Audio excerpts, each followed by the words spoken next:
Thank you very much for your testimony. I just wanted to say thank you very much for what you do for the past 12 years and for your line of work and for your testimony. It means a lot to us. I am wondering, as someone who is very much on the front lines of the folks that are just struggling with all the things that we've talked about, and since this bill has been held for 12 years, what do you think the impact has been on the people that you see? Thank you. Thank you so much, Senator. I appreciate your kind words. So one of the things that's shocking to me is we get the information from the Department of Business Regulation on loan volume and the number of loans, and every year that number's still going up.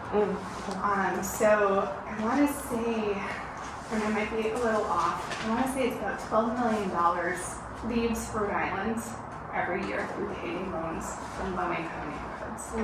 So I think about the economic impact of if that money were to remain in our state and be used in our local economy and were to buy basic necessities such as groceries and clothes and medicine instead of being sent to out-of-state offshore banks.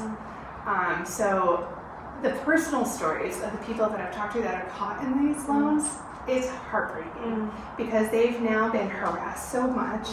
They're embarrassed. It's hard, you know, a lot of times in the past, in the committees, they said, why aren't the people here to take up the loans here to talk about it? It's embarrassing. It's very shameful. You feel like you've been duped. You feel like, you know, how could you be so foolish to take out one of these loans? It's because the marketing is so slick, and they make these loans seem like they're a piece of cake. And don't worry, you'll just pay it back in 2 weeks. But it's not true. So yes, I have seen people lose their homes over these loans. I have seen people not buy needed medicine because of these loans. I've seen people have to go to food pantries to get their food because of these loans. Follow-up question. Yes, following that, and then Senator.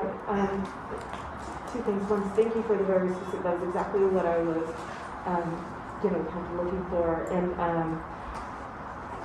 I think also you just identified when we talk about generational wealth and generational poverty and the disparity of that what you just outlined about money leaving and what communities it's leaving. And when we talk about generational wealth and generational poverty, and that would answer that question. And so those things are very, very connected. And so, yeah, thank you.